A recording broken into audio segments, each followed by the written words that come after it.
Dreaming of owning a property in a prime location with great proximity and fantastic neighborhood?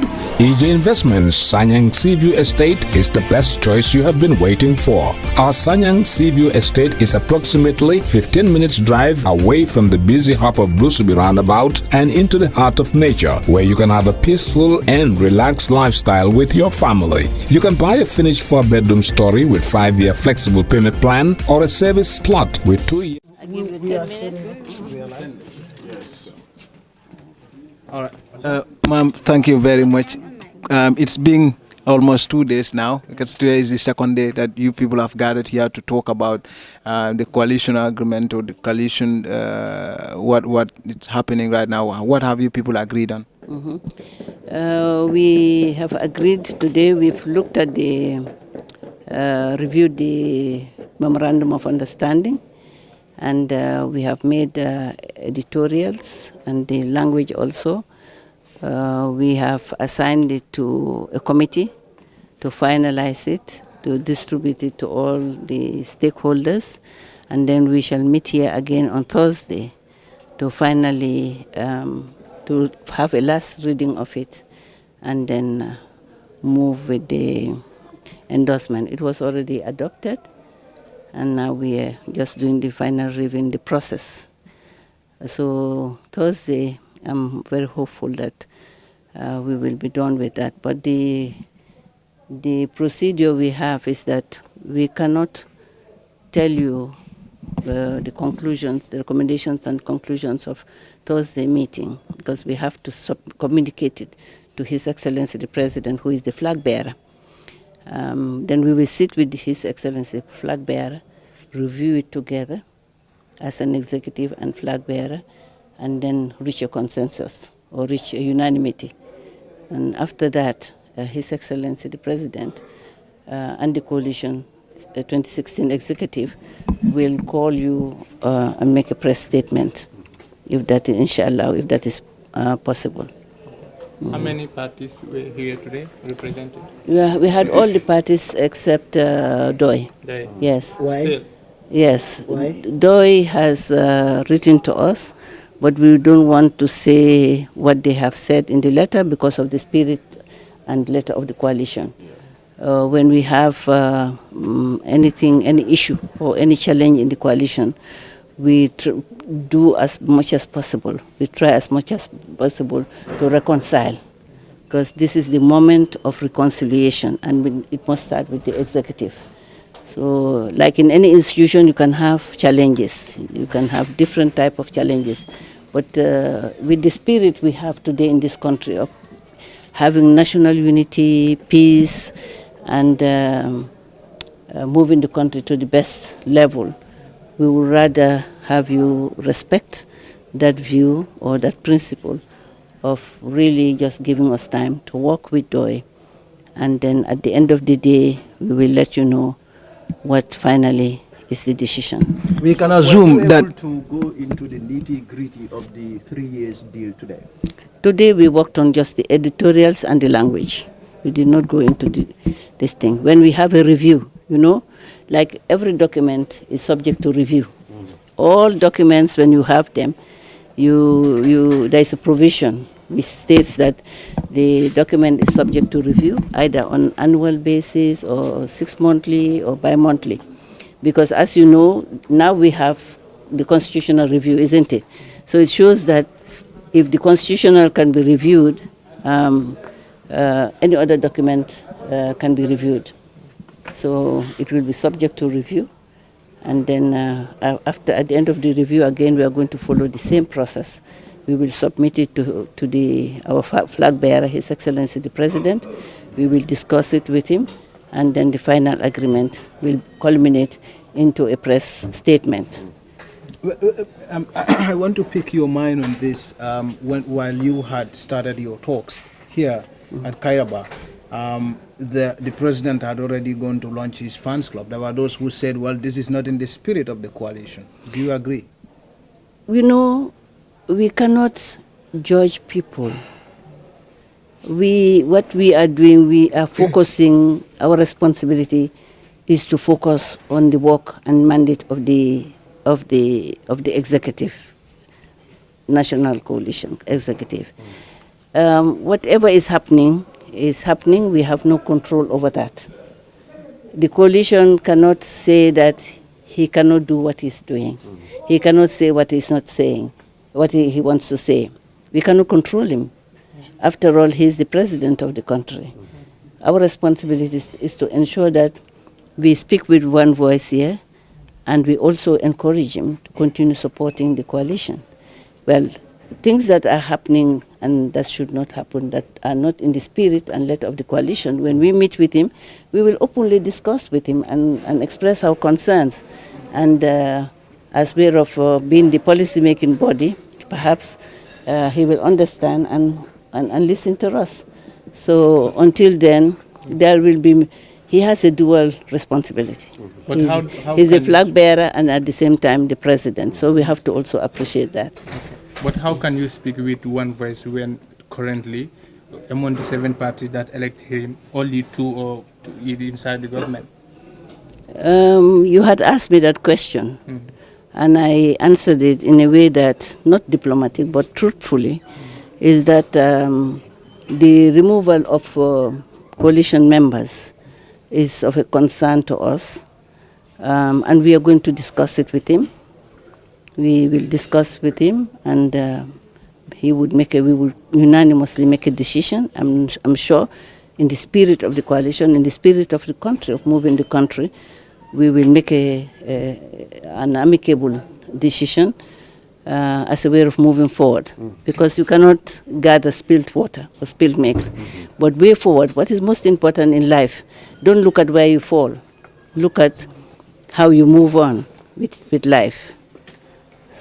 Thank you very much. I want to also pick your mind on something that's relating to the coalition agreement, because there had been incidents when the president had actually said on one occasion that nobody can force him out before 2021, and on another occasion that he does not need to consult anybody as to whether he should stop at 3 years or 4 years, thus telling us in a sense that the coalition has no control over me. What makes it essential that you meet here to decide his fate on what he has already rejected? You know, you have to understand that the coalition is a moral issue. The Constitution takes precedence over every document in this land. Constitutionally, he swore on 5 years, constitutionally. I myself, as a vice president, former vice president, I swore on the Constitution for 5 years. So we have the moral and the legal issue. Now, you have to give us an opportunity to see where we sit as a nation, as an executive, to look at what is in the best interest of the country. But the president has already said he is not accepting the moral issue. That's the question. It is difficult to accept that as a decision. People can make statements at different levels. And through dialogue and engagement, they could see another perspective. Today, what we are all looking at is the interest of the country. I'm sure if the president feels that, yes, I have to now continue consulting the executive, recognizing the executive, the mandate of the executive, the role it has played in the democratic change in this country, there may be another approach or another decision. No decision is static. Our minds are parachutes. They open up to different circumstances and different responses. So the important thing is that the coalition is a very relevant body. It still remains intact. We can have some ups and downs, but it remains relevant to this country because it is the coalition that elected the flag bearer. It is the coalition that showed him to the country, and it is the country voted for the coalition. Yeah. So we believe that regardless of our limited communication with the media, with the citizenry, we still remain relevant. Exactly. Finally, there are those who are saying, why now? Because my party was voted out. Based on your coalition agreement, the president was not supposed to be an executive president. He was not supposed to have the powers to fire, and without consultation of the coalition. But my party was fired. No meeting was held. Subsequently, Mr. Omar Jallow and others were fired, including you. No meeting was held. Now Dabo and others were fired. Meeting is held. a meeting is held. No, we didn't meet for the sake of Dabo. No, I'm not saying that, but I'm saying why now? Why now? We have been meeting. We have been meeting. If you look at the Memorandum of Understanding, the Memorandum of Understanding mandates the coalition to meet in a core group. And the core group would be the chairperson and the lead coalition members. So we have been doing consultations at different levels. So we have been meeting with the core group, and we have been communicating to the difficulty we have, the challenge is the fact that we have not been communicating enough to the citizenry. Yeah. That is the challenge we have, and I did apologize to the nation yesterday about that. And we have to also understand that we were operating in a very challenging environment. I was the former vice president. We did not inherit anything. We had to run for everything to stabilize the country peacefully, to bring communities together. In the 4 years, we had to mobilize resources for the country, plan for the resources, and also we need to start finding money for the reforms. Okay. So we were. It's difficult to disassociate the work of the coalition and the executive because it is our government. Okay. So, Mama. Yes. Can we safely say now, at this present juncture, with regards to the challenges that you are currently discussing right now, can we say that the coalition, truthfully, failed? The coalition did not fail. Yes. Why? How? It did not fail because we have put in institutionalized the reforms, truth and reconciliation, constitutional review. These are all the agenda of the coalition. If you look at our memorandum of understanding, governance, civic education, reform, constitutional reform, judicial reform, land reform, all the reforms that are now being undertaken are reforms that were adopted by the coalition. Okay. And they're working. And we also look at the peace we are enjoying today. Today we are here. You are interviewing me, not looking back as whether the NIA or whatever is behind you. Freedom, that is priceless. The peace we have had, the democratic dividend we have. Now what we need is to nurture the democracy by being united, by being tolerant with each other, by also understanding the circumstances and the environment in which we are operating. And you, the media, have a responsibility in that by providing giving responsible stories, responsible reporting, and engaging us at different levels. Our doors are open so that you get the facts and you report the facts. So it's everybody's role to really keep in help in social cohesion and stability. Thank you very much. What happens after all talks are done and negotiations? The president still stands on his words. What happens then? We cannot say that. We cannot anticipate what would happen. Positively, we have an open mind that we will engage him, which is also already an opportunity. If he had said, my doors are closed, I don't want to listen to the coalition, I don't want to know anything about the coalition, then we can anticipate that, well, that's the end of it. But he is open, he's supporting us, and he was supposed to even come and open and close this executive. But after consultation with him, we all decided that it would be better for the executive to sit because there are technicalities that we need to work out. He is a busy man. He's the president of the country. He cannot sit here all day to look at technicalities. We, the experts, will look at them and then finalize everything, discuss it with them, and map out the way forward in the interest of the country.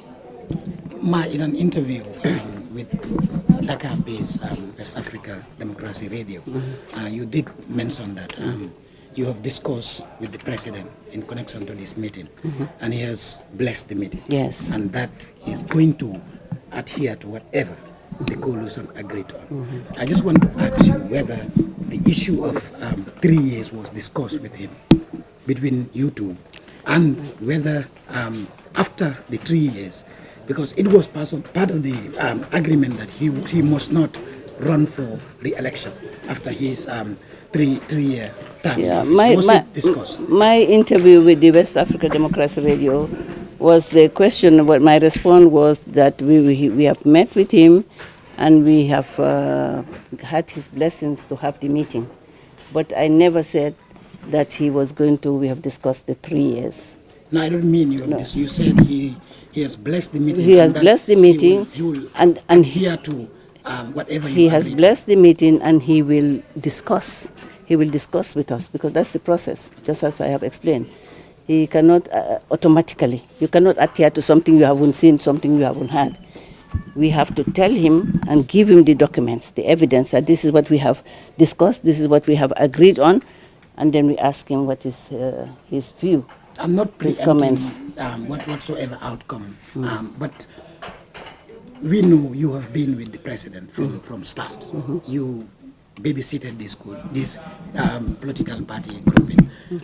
Are you confident that Barrow will accept to step down after 3 years, if that is the overall conclusion of the agreement of the parties? That is a question that I wouldn't be able to answer, given the circumstances I've explained. So we want to all go. I would encourage all of us to go to the bridge, cross the bridge, and then look behind and see how we crossed it, and how we work together to having a very smooth crossing.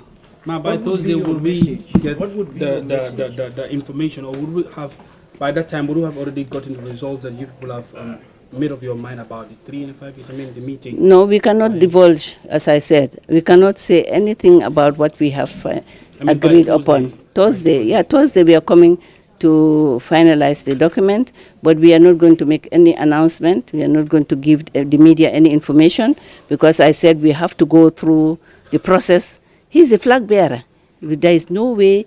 We don't want to be a dictatorial executive where we say decisions are yes, but we have to engage him. We have to bring it by protocol, by all standards procedures. We have to give him, discuss with him, listen to his side of it, and then come back. And coming back would be a joint press statement where all of you will be to hear what he has to say. I just want to ask, what would be your advice to President Barrow in respect of this meeting? I can, with respect to this meeting? Yes. Yeah, we will. The advice I would give him is the submission of the documents, and then after the submission of the documents, we will have a meeting with him. So the advice and whatever is going to be in that at that level, not now. Okay. Thank you. Thank you. Thank you. Are you a music lover? Well, I love listening to music. I listen to almost all music genres. What kind of music makes you feel good? Join me on The Playlist, an entertainment show coming soon.